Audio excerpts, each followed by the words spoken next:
안녕하세요. 안중근 바리스타입니다. 오늘은 5강 시작하는 날이죠.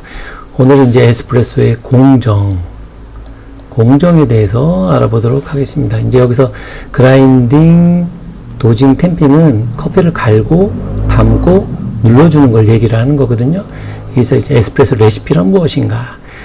기본 에스프레소 레시피에 대한 구조, 목적에 대해서 설명, 에스프레소 레시피에 맞게 추출 시연, 이게 여기서 얘기하는 레시피라는 게 요걸 얘기하는 거예요. 매개 변수는 변경을 해줄 수 있는 변수가 뭐가 있는지를 얘기를 하는 건데, 이게 네 가지가 있겠죠. 첫 번째는 이제 커피를 간 거를 얼마나 담을 것인가, 얼마나 추출할 것인가, 추출 시간은 어떻게 되는지, 추출 비율은 어떻게 되는지를 얘기하는 거예요.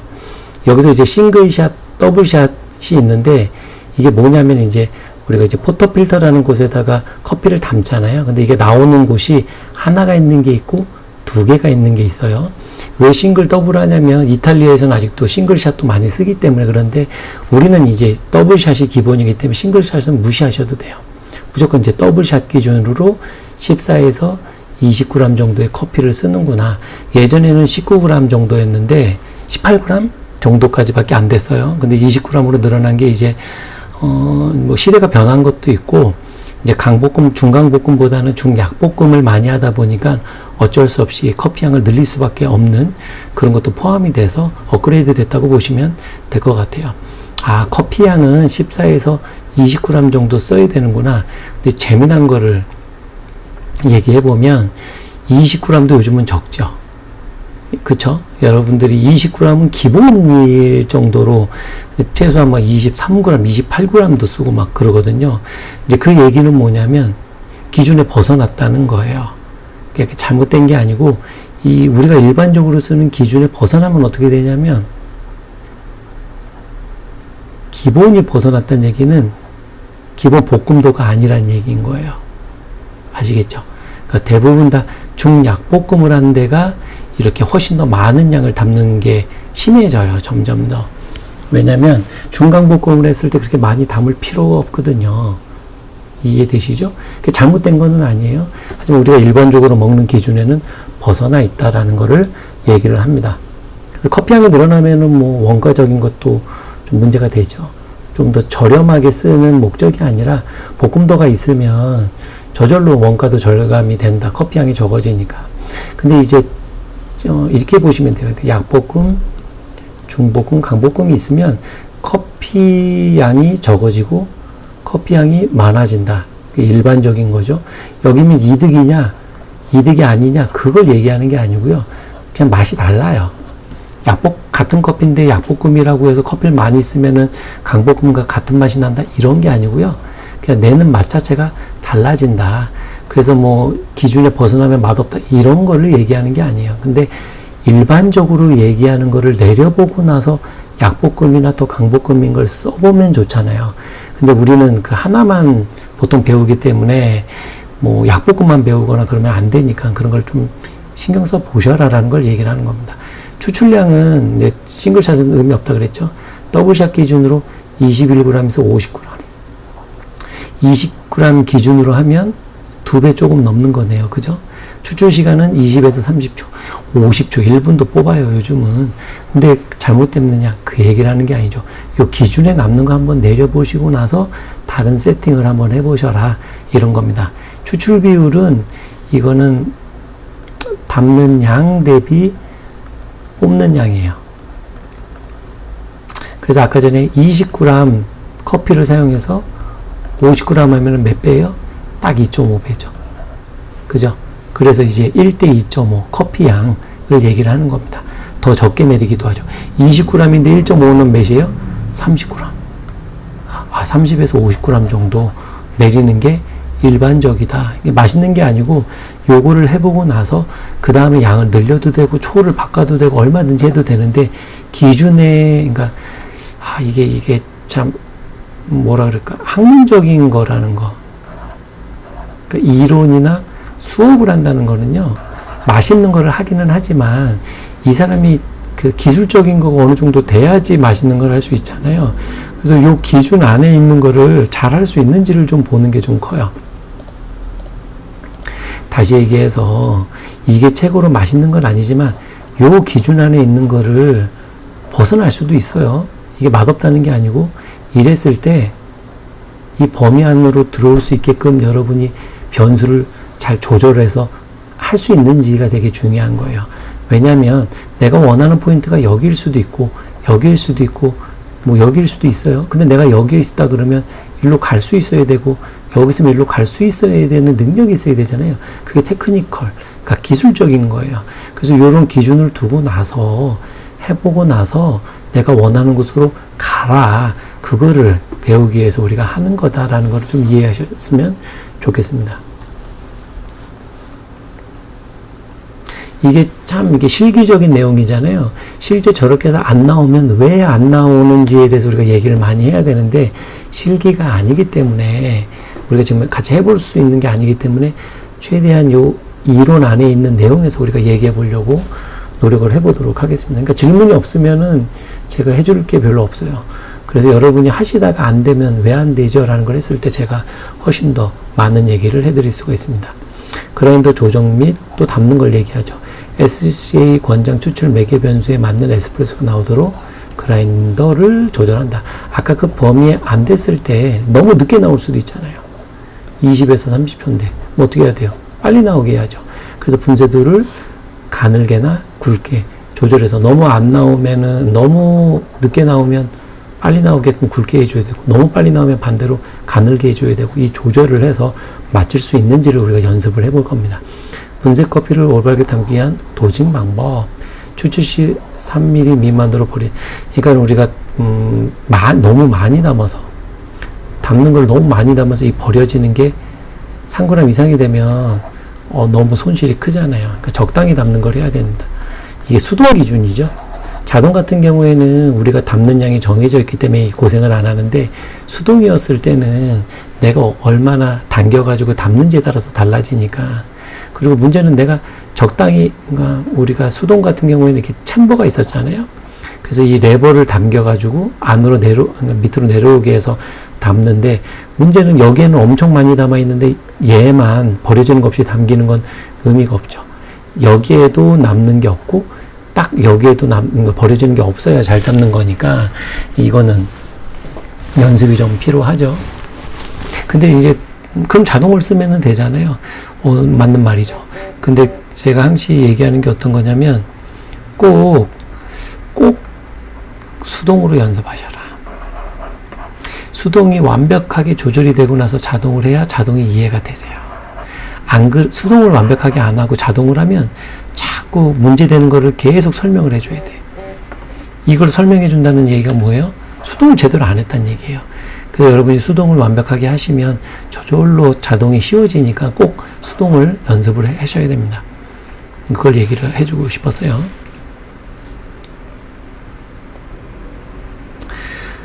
그리고 이제 담는 거에서 이제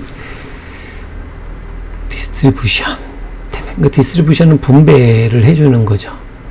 우리가 이제 마카롱이라 그래가지고 마카롱 템퍼처럼 돼 있는데, 마카롱 템퍼도 있고 디스트리뷰션도 있어요. 그냥 눌러주면 되는 거죠. 여기 딱 경계선을 쫙 해줘가지고 이게 파여 있죠. 이렇게 이런 식으로 정확히 그리면 이런 식으로 돼 있어서 포토필터가 여기에 딱 걸리게 돼 있어요. 그죠? 딱 걸리게끔. 그래서 딱 눌러주는 거예요. 예, 이걸 하시면 되는데, 채널링을 최소화한다. 채널링이 뭐예요? 길이 나왔다는 거예요. 물길. 워터 채널링이라고 얘기도 하죠. 이 포토필터에 뭐 커피가 이렇게 담겼다. 얘가 이렇게 담겼다 그러면 어디가, 여기가 약하죠. 여기보다. 그쵸? 이쪽으로 추출이 많이 된단 말이에요. 그런 것들을 최소화해야 된다는 거예요. 다시 얘기해서 추출이 다 일관되게 나오게끔 해라. 그래서 이 분배라는 건 뭐냐면, 우리가 이제 눈으로 보이지 않게 이렇게 쌓여 있을 수가 있으니까 힘도 받아야 되니까.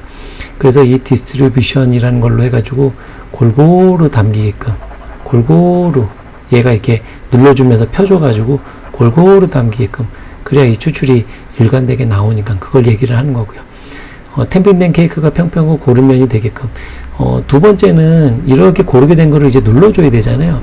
근데 누를 때 이렇게 돼버리면 안 되잖아요.